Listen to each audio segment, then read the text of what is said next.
Next is Nang Sangkan Dance, led by Lisa and Miss Lao Princess of 2025, Tina Thong Sawat. So Miss Lisa Thong Sawata and Tina Thong Wata, Emily Tipawong, Isabel Korea, Jelena Getsata, Leila Duongkam,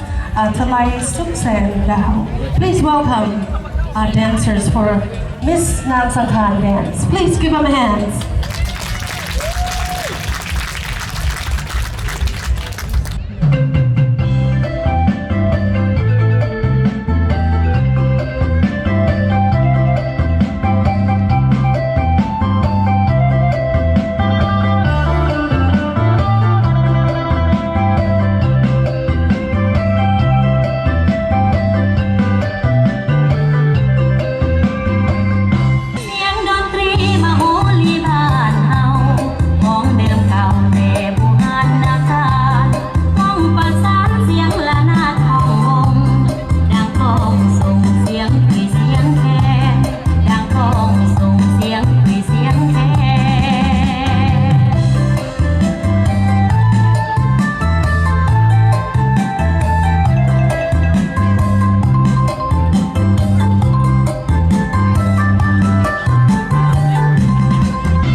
ก็ถือว่าผ่านไปเนาะ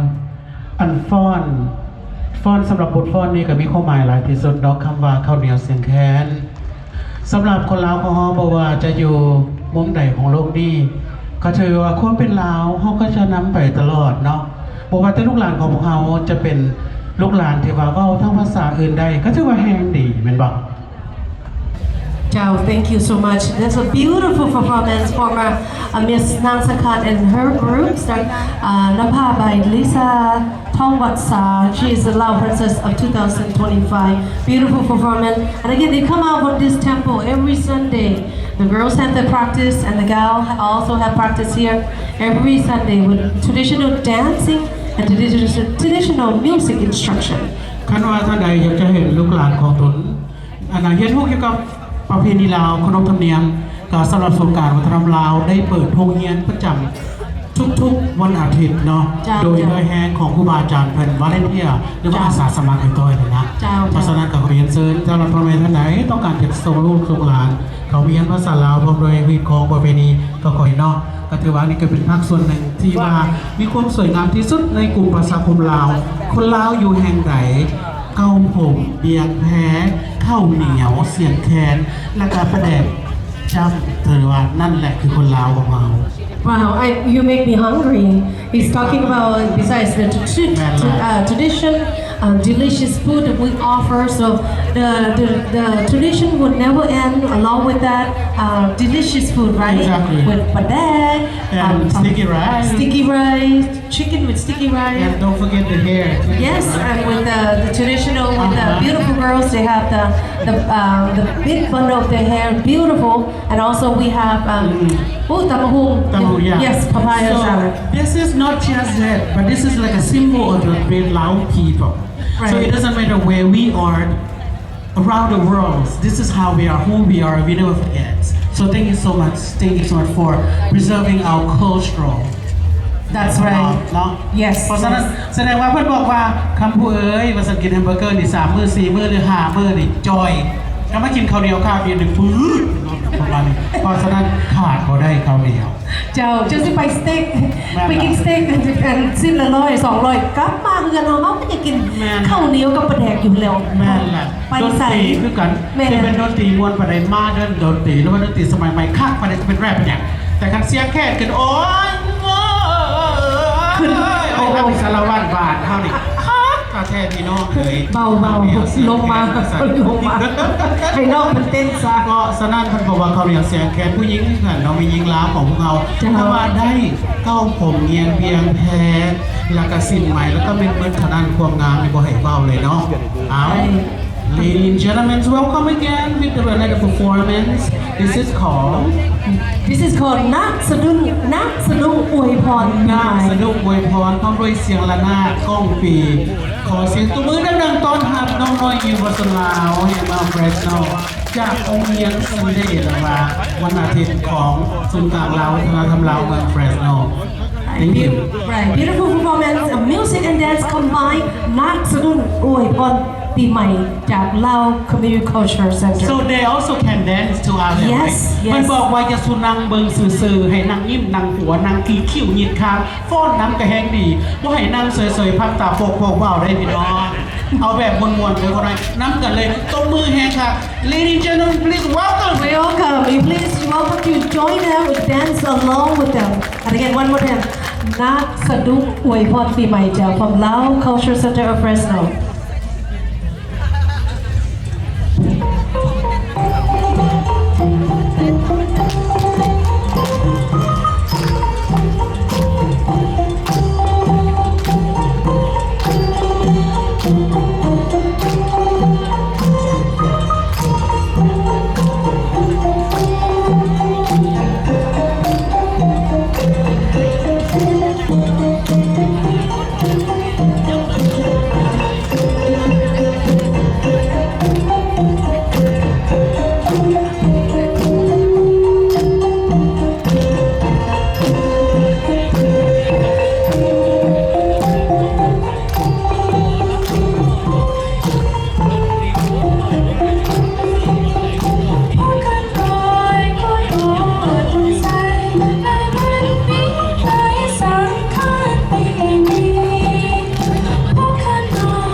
เป็นยังไงพี่น้อง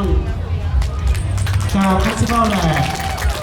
ผมพี่กันแต่สมัยแย่เมย์ยังสมอนแพลตฟอร์มนั่นแหละประมาณ75 ปีก่อนการจักซี่เลยนะคะฟอนงามฟอนงามคือไก่ฟอนในระดับเลยขอเสียงทุกท่านดังๆจากครูอาจารย์ที่ได้ศึกษา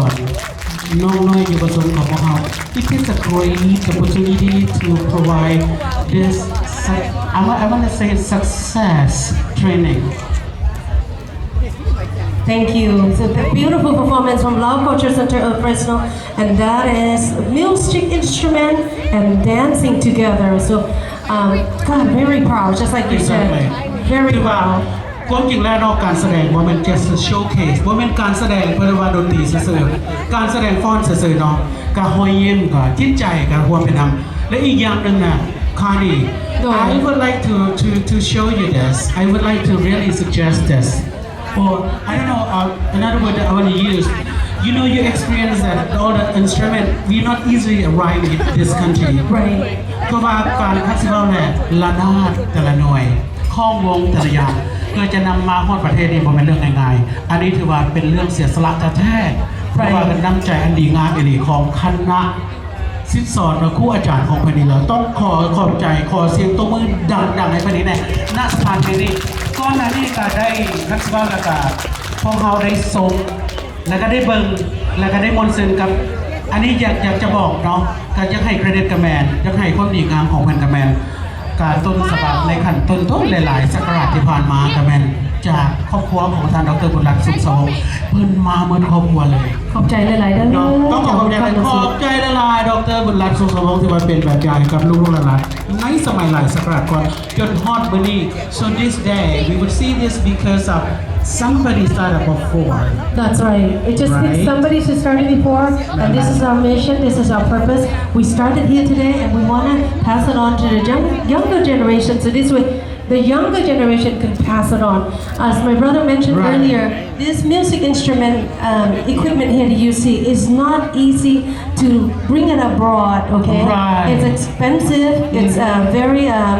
fragile. To get Right. it here to show to you, oh, it's a jewel, it's a And gem. also, like the process is not easy because Yes. we have to write request letter to the immigration or Homeland Security Yes. for them to allow us to bring this in. Right. Okay. เพราะฉะนั้น with that, we also open pocket. Our pockets are always open. เพราะฉะนั้นกระเป๋าพวกเขายังเปิดตลอดเพื่อบริจาคเด้อท่านผู้ชมถ้าท่านใดที่ว่าสนใจจะบริจาคเริ่มจาก$1จนฮอด$10,000 even $100,000 please welcome. Yes, so with that, we need sponsors. We always look for sponsors. Our pocket is open, so if you want to donate to Right. the music class, the temple, to any improvement, you're welcome to do that. Any dollars is welcome. แม่นละ